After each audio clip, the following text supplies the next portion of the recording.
What's going on, everybody? I'm your host, Dylan Saul, and welcome to the second episode of the NASCAR Banter podcast series. Today, I have with me the Kyle Larson admin and the Brad Kozlowski admin. Andrew and Nick, welcome. Thank you. Thank you very much. All right, so Michigan is in the books. It was a rain-shortened race today. Clint Boyer ended up winning. Nick, what's your thoughts on it? They should have let it happen for another hour. Around here, it doesn't get dark until about 9. So even if they waited till 7:30, see if the rain stopped, maybe they could dry the track.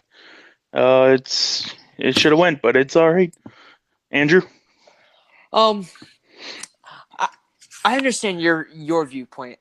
At the same time, they had to wait 2.5 hours from the start of the race to have the track to be dried, and then when they finally got all the way to stage 2, and then it rained again, they were thinking, well, the fans have been waiting so long, it's already past stage 2. Let's just call it right now. So I think NASCAR to me made the right call to have the race shortened after stage 2, and why not?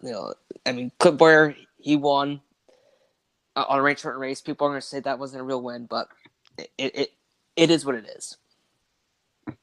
Yeah.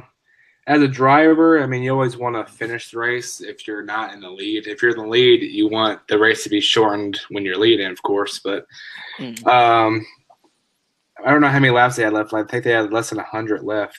But if I was a driver from 2nd to 10th, I would definitely want that race to go on. But I understand they don't have lights there at Michigan, and they don't want the race to take forever. And then it was a lot of rain coming anyway, so I understand why they took it. But another thing I noticed during the race is Ford is dominating lately, and they dominated again today.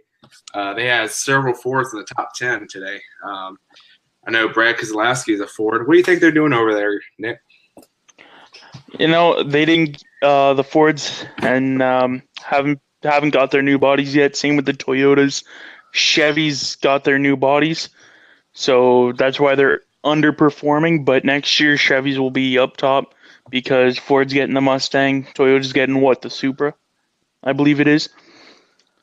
So with the new bodies, it'll be different, and Chevys will be dominating. Andrew? Yeah, like Dylan said, the Fords are dominating. All right, and I believe it's 8 straight. 8 in the top 10, and the final 2 were Chevys, and for next year it's gonna be the other way around because Hendrick will finally perform better. Earnhardt Ganassi will perform better, and then Joe Gibbs and Penske and the Storehouse will have to learn how to work a new body on all that. So, for this year though, Ford is dominating, and they're gonna continue dominating all the way till Homestead. How about you, Dylan? I don't think there's 8 Fords in the top 10. I know Kyle Busch was up there and Eric Jones. Okay. I'm sorry. But yeah, I tend to agree with you on that. But I didn't watch any of the race except for the last 30 before they threw the caution for the rain. But was the racing good? Was it better? It's Michigan, It's always been a boring race after the repave. 2012, they had the repave. Even the truck race. The truck race, they used to go 5 wide in the corners and then back down to 1 lane coming out of the corners. It was amazing racing, and then they repaved it, and it's just been boring ever since. Single lane, and then pull off to friggin' when Harvick pulled off, he pulled off 2.5 seconds in about 5 laps. Yeah, I think so. It's Fords are dominant, but next year Chevy will take it. But it's Michigan's one of those tracks where it's a boring race. 200 laps of boring. Andrew? Well, excuse me. Well, for today, it's amazing how a repave and they go so fast after repave. 215 miles per hour or more. And and the Xfinity Series race though, that was more compelling than today's race because they were both on range shortened race. But you had in the Xfinity Series, you had a lot of three wide racing, and you had lots of people pushing one another. Instead, in the Monster Energy Series, you have people like 2 to 3 seconds like apart from each other. So Xfinity Series was better than the Monster Energy Series for this weekend. Yeah, definitely. I did watch a little bit of the Xfinity racing, but we're going to go into a segment, overrated, underrated, or just right. This week it's 11th through 20th, which we pick one driver each of who is overrated, underrated, or just right. 11th through 20th this week is Eric Almirola, Jimmy Johnson, Chase Elliott, Eric Jones, Alex Bowman, Ricky Stenhouse Jr., Paul Menard, Austin Dillon, Jamie McMurray, and William Byron. Nick, you can start us off. Eric Almirola. He's a little bit underrated. That's what I like to think. He's not. They don't really talk to him that much. Hello? It looks like we lost Andrew. Yeah. He'll join right back. Yeah. But what I was saying is Almirola, he's not really talked about that much, but he's always up there. You always see him in the top 10, top 15. Sometimes even the top 5. He's right there, and he's gonna get better. He's got a good car. It's only a matter of time till he gets his first win. Yeah, and I was gonna say Eric Almirola too, but I have to say Chase Elliott overrated. I don't even think I have to tell you why. I mean, he's Dale Jr. 2.0. He basically took over Junior's fans too. So. I mean, it's the same people, but people just like Chase because of Bill. And, but Andrew, welcome back. You took a little vacation on us. Yeah, I'm sorry about that. I have crap Wi-Fi there. Anyway, my overrated, underrated through 11th to 20th and is Alex Bowman. In my opinion, he's neither. He's just right. He shows consistency. Sometimes he'll go back to 20th, but he'll stay up in the top 15 at least every week. So I think he's just right where he is in the point standings. Yep. Alex Bowman is doing pretty good this year. He ain't doing as good as 2 years ago when he qualified on the pole, I think, at Phoenix and was in contention to win at New Hampshire, I believe. But he is definitely doing good. All 3 of the drivers that we've named are they're all good drivers. But I do think Eric is underrated, so I agree with that. And Alex Bowman and then Chase Elliott. Our next segment is going to be the Sunday Flashlight. We do it every week. We do it to shine a little light on an up-and-coming racer that's coming through the ranks. That's could either be Xfinity trucks or even late models, what I drive. But Nick, you can start us off. Who is your Sunday Flashlight? Oh, this one's hard. There's so many talented drivers in the lower leagues. And just by going back for a second, going back to what he said earlier about the Xfinity race, they did bring the restrictor plates. And that was that's why they were so close together. Like restrictor plate racing at Michigan. That's how it should have been a long time ago. But probably my flashlight driver is probably Riley Herbst. He's done a couple races in what series? Trucks, I believe. He's racing under Joe Gibbs. Mm-hmm. And he's racing full-time in ARCA series. So he should be good. Andrew? Oh, that's an interesting pick. Very interesting pick, Nick. For my flashlight pick, it's actually Christopher Bell from the Xfinity series. I see every weekend when I tune in, he's always up in the top 5.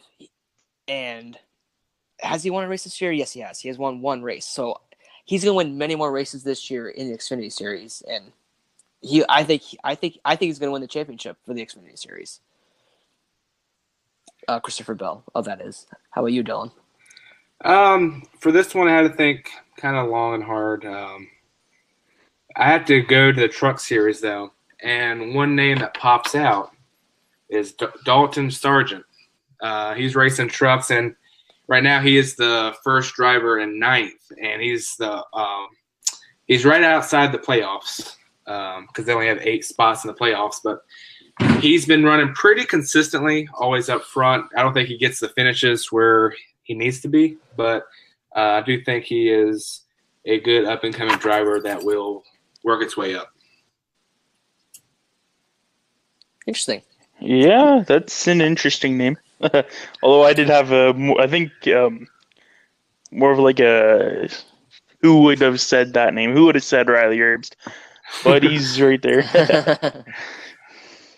Yeah, and then next week we have Sonoma. I am a big supporter of road courses. What do you guys think about Sonoma? What do you think we're going to see, and who's going to be your power pick? Nick. Oh, man. My power road courses.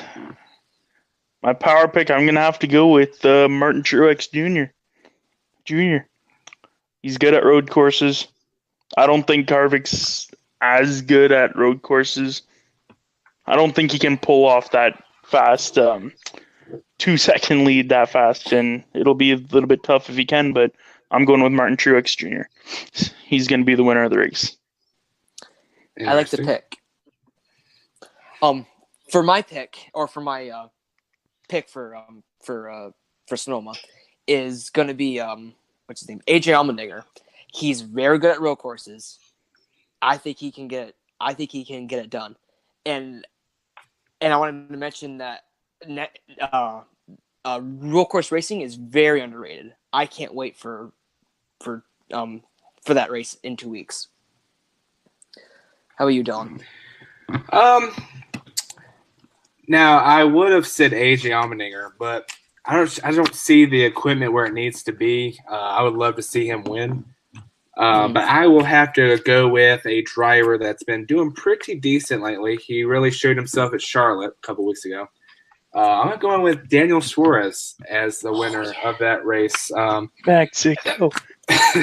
There's no reason why he can't win. He's in the best equipment in the Cup garage, and he's kind of a road course ringer. So I expect nothing less to have a top 5 from him. But I do think he does have a good shot of winning. I agree with the pick. I'll say that. Mexico. Just got to get everybody chanting Mexico, and you never know. Well, it is California, so you might be able to get them to shout something. Yeah, maybe. And they're not too far from there, so. So the playoffs are coming along, and it's only 16 drivers that are going to make it. Who do you think is going to be battling for that 16th spot? Ooh, who's in the 16th? Ricky Stenhouse Jr. Mm-hmm. And I believe Paul Menard. They're both sitting at 227 points. They're tied right now. I think Paul Menard will get that spot. Yeah, I don't think Austin Dillon will do anything. No, Dillon is way overrated. That's next week. That's next week. Yeah, that's next week. There's always next week. But, Stenhouse has just been making these bonehead moves, which has caused wrecks, has caused people to go lose a bunch of spots, even himself. So Paul Menard will take that spot if McMurray can't. McMurray's not too far out of that either. Mm-hmm. For my pick on who will be battling for that last spot in the playoffs, it's definitely going to be Paul Menard, and I'm going to say Alex Bowman. I mean, it's really competitive. It's gonna come down to who can stay up in that top 15 at least every race, and I think Alex Bowman maybe gets in on his first try for this year. Interesting pick. I like Ricky. I mean, he's a dirt racer, and he's really talented. And I like Paul Menard. I think Paul Menard's really a underrated driver. But I do think Paul Menard will make the chase. I don't know when the last time he was in the chase. Probably back in 2011, maybe, because he won. Yeah. But I do think he'll probably get in on that. I think you're gonna see a lot of big names miss the chase this year. I wouldn't be surprised if Chase Elliott misses it or Jimmy Johnson. I mean, a couple bad races and they could be, out like that. So you just never know with this playoff system. Yeah. Jimmy Johnson is 12th in the points right now, and he still doesn't have a win. If he does terrible even more, yeah, I agree with you. Yeah, you just gotta be careful with, because I don't know, they're just out of it. That's every Chevy team there right now. They're all out of it. Yeah. But besides Kyle Larson. Yeah, Larson, he's 10th in points. He ain't doing too bad. He's not where he was, that's for sure. But it's the new body. But that's going to wrap up this episode of NASCAR Banter podcast series. Again, I'm your host, Dylan, and we had Andrew and Nick today. Thank you guys again for joining us. Thanks for having us. Go on to NASCAR Banter on Facebook and Twitter. Give us a like. And don't forget to subscribe to our channel so you can get the first live view of the channel. And we'll see you next week. Thank you. Go Kyle Larson. And good night.